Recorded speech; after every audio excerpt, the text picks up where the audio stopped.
मन के लिए अमृत की बूंदें। चैप्टर 1, विचारों का महत्व।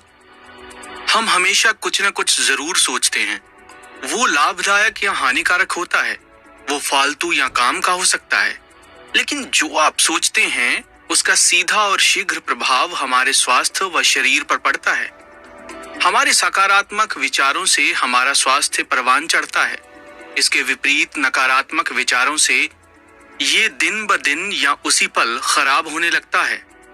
जब भी हम कोई विचार मन में लाते हैं तो वो तुरंत हमारे शरीर पर प्रभाव डालना शुरू कर देता है।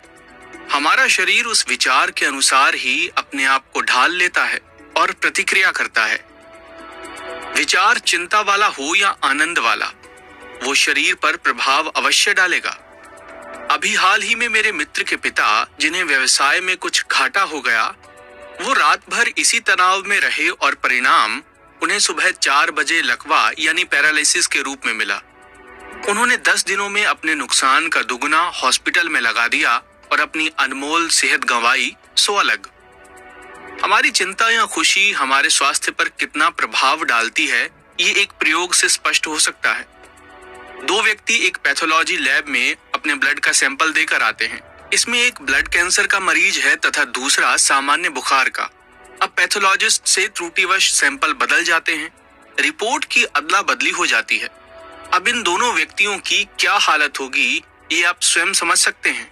मान लीजिए कि अब वो व्यक्ति जिसे कि गलती से ब्लड कैंसर की रिपोर्ट दे दी गई है, क्या दवाओं से ठीक हो पाएगा, या उसे किसी अच्छी लैब में एक बार दोबारा टेस्ट को फिर से करवाकर सही रिपोर्ट को देखकर सुकून मिलेगा? हाँ, उसके लिए दवाएं नहीं, सही रिपोर्ट का दर्शन ही उपचार है। इसीलिए अगर हम स्वास्थ्य को बढ़ाने वाले विचारों को मन में लाएंगे तो हमारा स्वास्थ्य दिन प्रतिदिन निखरेगा। यदि स्वास्थ्य बिगाड़ने वाले विचारों का भंडार अपने मन में रखेंगे तो निश्चित ही बीमारियों के दलदल में फंसते चले जाएंगे। हम सुबह उठते हैं, दांतों को साफ और सुरक्षित रखने के लिए पेस्ट या मंजन करते हैं, कुल्ला करते हैं, त्वचा को सेहतमंद रखने के लिए नहाते हैं, बालों को संवारते हैं और उनमें तेल डालते हैं, पैरों की सुरक्षा के लिए जूते पहनते हैं। ये सब सावधानियां हम रखते हैं जो कि किसी अंग विशेष को स्वस्थ रखती हैं, लेकिन पूरे शरीर को नियंत्रित करने वाले विचारों को दुरुस्त करने के लिए हम कुछ भी प्रयास नहीं करते। हम नकारात्मकता और कुंठाओं से अपने मन, हृदय और आत्मा के कंधों पर बोझ बढ़ाते चले जाते हैं और उसी बोझ के तले स्वयं का स्वास्थ्य और जीवन कुचल डालते हैं। प्रिय श्रोताओं, आपको लग रहा होगा कि क्या हमारे विचारों को भी बदलने की जरूरत है, जबकि हमारे विचार तो स्वतः प्रवाह में होते हैं, वे स्वतः ही अपना असर दिखाते हैं। नहीं, आप गलत हैं। विचारों को हमारे द्वारा नियंत्रित और सही दिशा में प्रवाहित किया जा सकता है। ये पुस्तक आपको यही समझाने के लिए लिखी गई है ताकि आप विचारों का महत्व समझकर उन्हें नियंत्रित करने की कला सीख सके, इसके सुखद परिणामों से स्वयं को और मानवता को लाभान्वित कर सके। आप जब भी विचारों को नियंत्रण में लाने की आवश्यकता महसूस करें तो इस पुस्तक को अवश्य पढ़ें। एक बार पढ़ लेने से नहीं, हमें बार बार पढ़ने से ही मनचाहा लाभ प्राप्त होगा। मेरे स्वयं के द्वारा लिखी होने के बावजूद भी मुझे ये पुस्तक बार बार पढ़नी पड़ती है और हर बार मुझे इससे शिक्षा मिलती है। सुकून का प्याला मेरे हृदय को तर कर देता है। तो प्रिय श्रोताओं, आपका स्वागत है विचारों की पाठशाला में, जो सदियों से ज्ञानियों, विचारकों, युग परिवर्तकों द्वारा मानवता के भले के लिए चलाई जा रही है। उन्हीं विचारों को मैं आपको इस पुस्तक रूपी पाठशाला में फिर से सिखाना चाहता हूँ। आप सुन रहे हैं कुकू एफएम, डॉक्टर अबरार मुल्तानी की लिखी किताब मन के लिए अमृत की बूंदें, और मैं हूँ आरजे अमरदीप पुरेवाल। कुकू एफएम, सुने जो मन चाहे।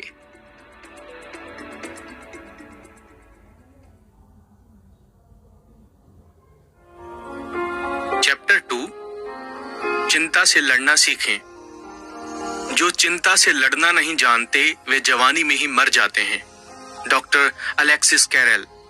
डॉक्टर अलेक्सिस कैरल के कथन से स्पष्ट है कि हर व्यक्ति को चिंता होती है या चिंता सताती है, लेकिन चिंता उस व्यक्ति का कुछ नहीं बिगाड़ सकती जो उससे लड़ना जानता है।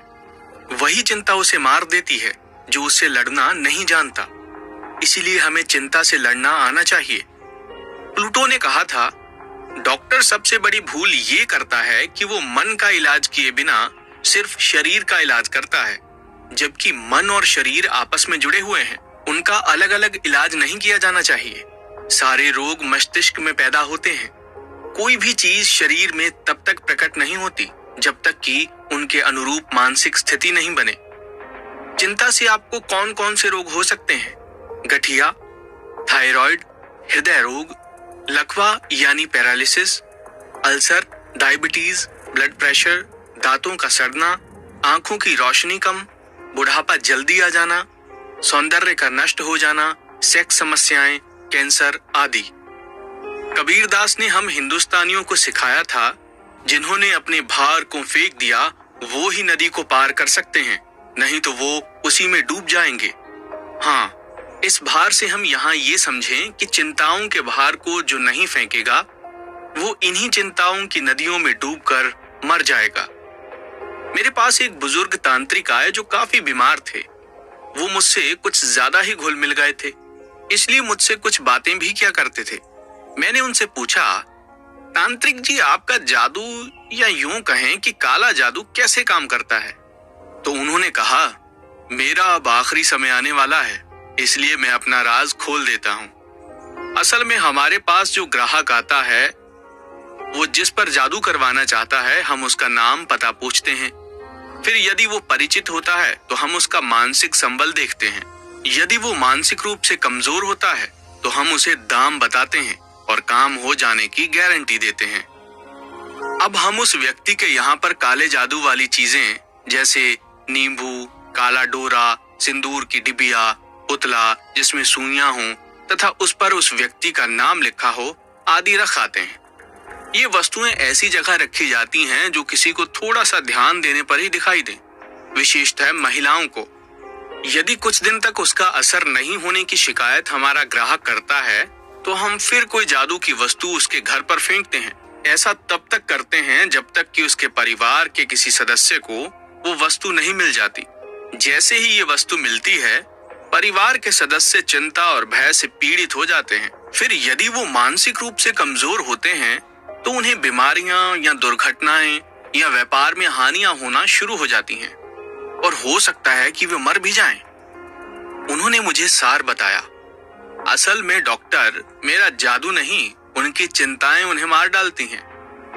मैं अभी तक सैकड़ों ऐसे रोगियों को बीमारियों के दलदल में फंसा हुआ देख चुका हूं, जो कि इन्हीं तांत्रिकों के फर्जी जादू से चिंताग्रस्त होकर लगभग मरने के कगार पर थे। ये लोग तब तक स्वस्थ नहीं होते जब तक कि इन्हें कोई दूसरा बाबा या बड़ा तांत्रिक मानसिक संबल प्रदान नहीं कर दे।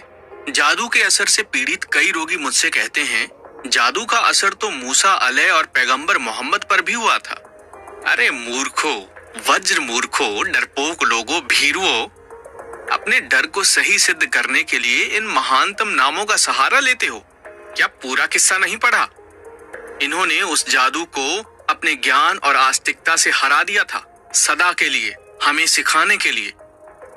जब हम चिंतित मन के साथ जी रहे हों तो हमें चाहिए कि हम शांत मन वाले लक्षणों को प्राप्त करने की चेष्टा करें, विचारों पर मेहनत करें, क्योंकि महान बुद्ध ने हमें सिखाया था, जैसे तीर बनाने वाला लकड़ी छीलता है और तीर को सीधा बनाता है, उसी प्रकार एक सिद्धहस्त व्यक्ति अपने भटकते हुए विचारों को सही दिशा में निर्देशित करता है।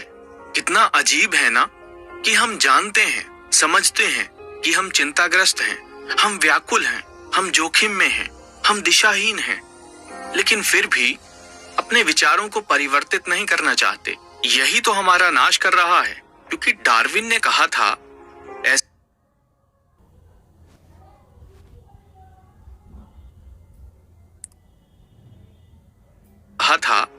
ऐसा नहीं है कि सबसे शक्तिशाली प्रजाति अस्तित्व में रहेगी या फिर सबसे बुद्धिमान, लेकिन सबसे परिवर्तनशील प्रजाति ही बची रह सकेगी। आप अपने जिस कार्य के लिए चिंतित हैं, अगर उसे सही करने की शक्ति रखते हैं तो उसे सही कर दीजिए। यदि आपको लगता है कि इस संबंध में आप कुछ नहीं कर सकते, तो फिर चिंता करना मूर्खता है और स्वयं को ही नुकसान पहुंचाना है। दुखी और अवसादग्रस्त सभी लोगों में एक बात आम होती है कि उन्हें अपने बस की और अपने बस से बाहर की बातों में फर्क करना नहीं आता। जैसे धूप को कम करना हमारे बस में नहीं है, लेकिन किसी पेड़ की छाया में जाकर खड़े हो जाना हमारे बस में है। बाज के बारे में एक दंत कथा प्रचलित है जो मैं आपको बताना चाहता हूं। हालांकि जैव वैज्ञानिक रूप से ये सही नहीं है, परंतु है बहुत प्रेरणादायक।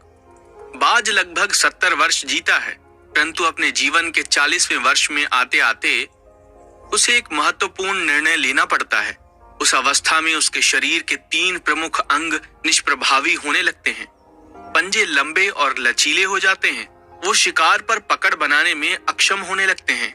चोंच आगे की ओर मुड़ जाती है और भोजन निकालने में व्यवधान उत्पन्न करने लगती है। पंख भारी हो जाते हैं और सीने से चिपकने के कारण पूरे खुल नहीं पाते हैं। उड़ानें सीमित कर देते हैं। भोजन ढूंढना, भोजन पकड़ना और भोजन खाना, तीनों प्रक्रियाएं अपनी धार खोने लगती हैं।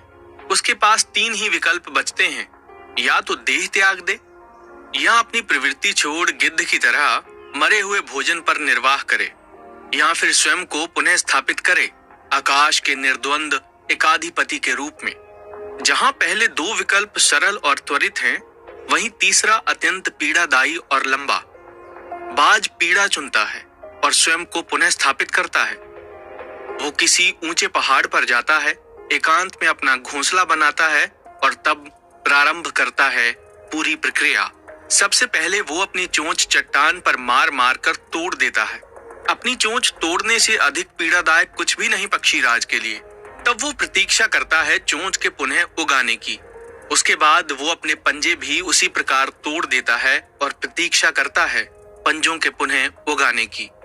नए चोंच और पंजे आने के बाद वो अपने भारी पंखों को एक एक कर नोच कर निकालता है और प्रतीक्षा करता है पंखों के पुनः उगाने की। 150 दिन की पीड़ा और प्रतीक्षा, तब उसे मिलती है वही भव्य और ऊंची उड़ान, पहले जैसी नई। इस पुनर्स्थापना के बाद वह 30 साल और जीता है, ऊर्जा, सम्मान और गरिमा के साथ। इच्छा, सक्रियता और कल्पना तीनों निर्बल पड़ने लगते हैं हमें भी भूतकाल में जकड़े अस्तित्व के भारीपन को त्याग कर कल्पना की उन्मुक्त उड़ानें भरनी होंगी। जो शरीर और मन से चिपका हुआ है, उसे तोड़ने और नोचने में पीड़ा तो होगी ही, लेकिन परिणाम अद्भुत और आनंददायक होंगे।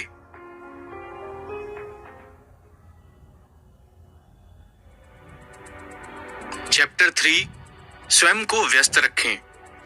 जिन लोगों के जीवन का कोई मुख्य उद्देश्य नहीं होता, वो बहुत ही शीघ्र तुच्छ चिंताओं, भय, मुसीबतों और अपने प्रति दया रखने के भाव से ग्रस्त हो जाते हैं। James Allen. George Bernard Shaw का विचार यहाँ अत्यंत प्रासंगिक है। दुखी होने का रहस्य ये है कि आपके पास ये चिंता करने की फुर्सत हो कि आप सुखी हैं या नहीं। चिंताओं से छुटकारे के लिए एक हथियार है, वो है अपने आप को काम में व्यस्त रखना। इसे चिकित्सीय भाषा में ऑक्यूपेशनल थेरेपी कहा जाता है। चिंता से ग्रस्त लोगों को स्वयं को काम में व्यस्त रखना चाहिए, और हाँ, व्यस्त लोगों को चिंताएं भी कम ही सताती हैं।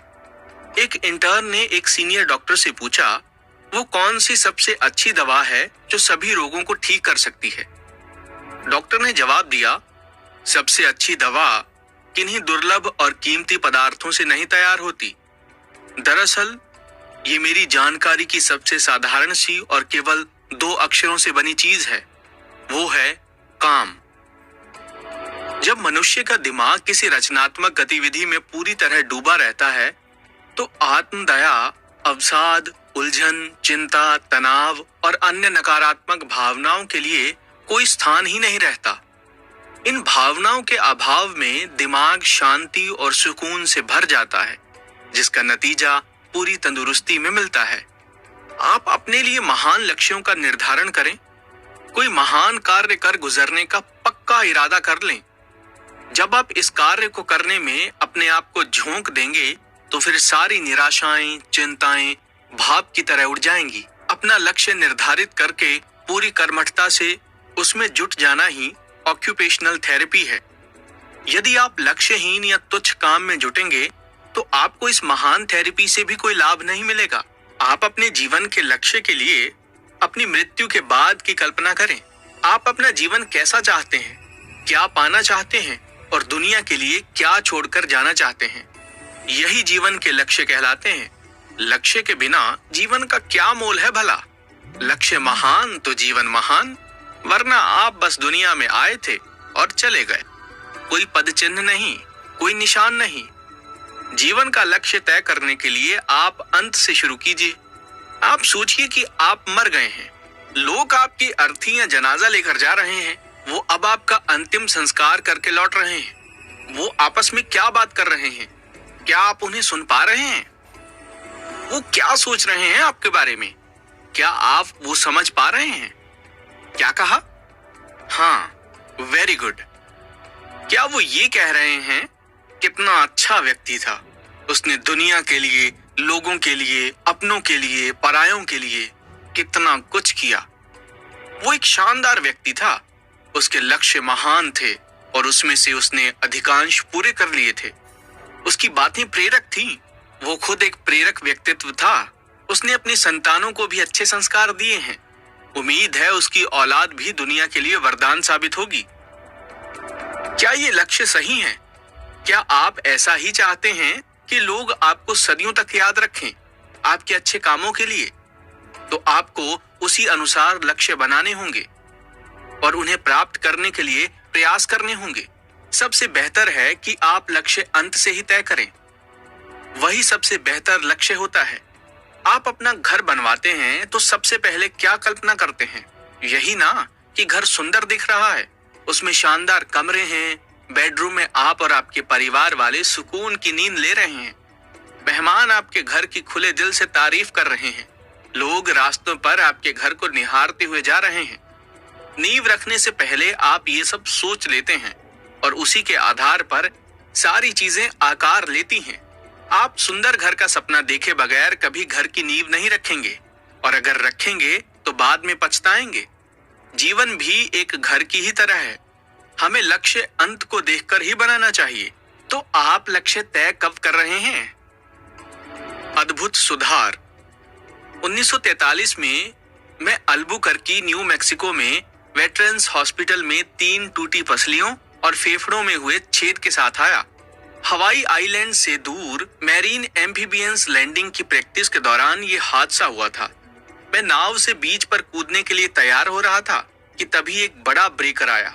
उसने नाव को उठाकर मेरा संतुलन गड़बड़ा दिया और मुझे रेत में पटक दिया। मैं इतना कसकर गिरा कि मेरी एक पसली टूटी, मेरे दाहिने फेफड़े में घुस गई और उसमें छेद हो गया। अस्पताल में 3 महीने बिताने के बाद मुझे अपने जीवन का सबसे बड़ा सदमा लगा। डॉक्टरों ने मुझे बताया कि मुझ में कोई सुधार नहीं हुआ था। थोड़े गंभीर चिंतन के बाद मैंने अनुमान लगाया कि चिंता मुझे ठीक होने से रोक रही थी। मैं बहुत सक्रिय जीवन जीने का आदी था, परंतु इन 3 महीनों के दौरान मैं 24 घंटे अपनी पीठ पर लेटा रहता था और सोचने के सिवाय कुछ नहीं करता था। मैं जितना सोचता था उतना ही चिंतित होता था। मुझे इस बात की चिंता थी कि क्या मैं कभी दुनिया में अपनी जगह वापस ले पाऊंगा। मैं चिंता करता था कि कहीं मुझे पूरी जिंदगी अपंग की तरह तो नहीं गुजारनी पड़ेगी, और इस बारे में भी कि क्या मैं कभी शादी कर पाऊंगा और सामान्य जीवन जी पाऊंगा। मैंने डॉक्टर से आग्रह किया कि वो मुझे अगले वार्ड में रख दें, जिसे कंट्री क्लब कहा जाता था, क्योंकि मरीजों को यहाँ पर उनकी मर्जी का कोई भी काम करने की छूट थी। इस कंट्री क्लब वार्ड में मैं कॉन्ट्रैक्ट ब्रिज में रुचि लेने लगा। मैंने इसे सीखने में 6 सप्ताह लगाए, जिस दौरान मैंने दूसरे लोगों के साथ ब्रिज खेला और मैंने ब्रिज पर कल्बर्टसन की पुस्तकें पढ़ी। 6 सप्ताह बाद मैं अस्पताल में बचे हुए दिनों में हर शाम खेलता था। मैं ऑयल पेंटिंग करने में भी रुचि लेने लगा और मैंने इस कला को एक अध्यापक के मार्गदर्शन में 3 से 5 बजे तक हर दोपहर सीखा। मेरी कुछ पेंटिंग तो इतनी अच्छी थी कि आप बता सकते थे कि मैंने क्या पेंट किया था। मैंने सोप और वुड कर्विंग पर भी अपना हाथ आजमाया। इस विषय पर कई पुस्तकें भी पढ़ी और मुझे ये विषय बहुत रोचक लगा। मैंने अपने आप को इतना व्यस्त रखा कि मेरे पास अपनी शारीरिक स्थिति के बारे में चिंता करने का समय नहीं था। मुझे रेड क्रॉस द्वारा दी गई मनोविज्ञान पर लिखी पुस्तकें पढ़ने का भी समय मिल गया। 3 महीने बाद पूरा मेडिकल स्टाफ मेरे पास आया और उन्होंने मुझे अद्भुत सुधार के लिए बधाई दी। अपने जीवन में मेरे द्वारा सुने गए ये मधुरतम शब्द थे। मैं खुशी के मारे चिल्लाना चाहता था। मैं ये बात कहने की कोशिश कर रहा हूँ, जब मेरे पास करने को कुछ नहीं था और मैं पीठ के बल लेटकर भविष्य के बारे में चिंता कर रहा था, तो मेरी हालत में सुधार नहीं हुआ। मैं चिंता से अपने शरीर में जहर भर रहा था। टूटी हुई पसलियों में कोई भी सुधार नहीं हुआ।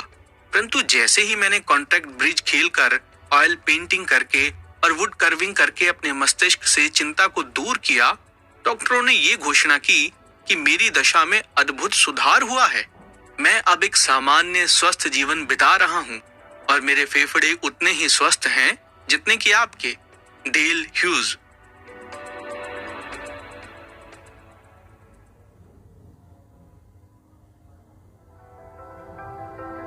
चैप्टर 4, खुश रहने की आदत डालें। मैंने खुश रहना चुना क्योंकि ये मेरे स्वास्थ्य के लिए लाभदायक है। वॉल्टेयर। दुख ही सभी मनोदैहिक रोगों का एकमात्र कारण है और खुशी ही एकमात्र उपचार है।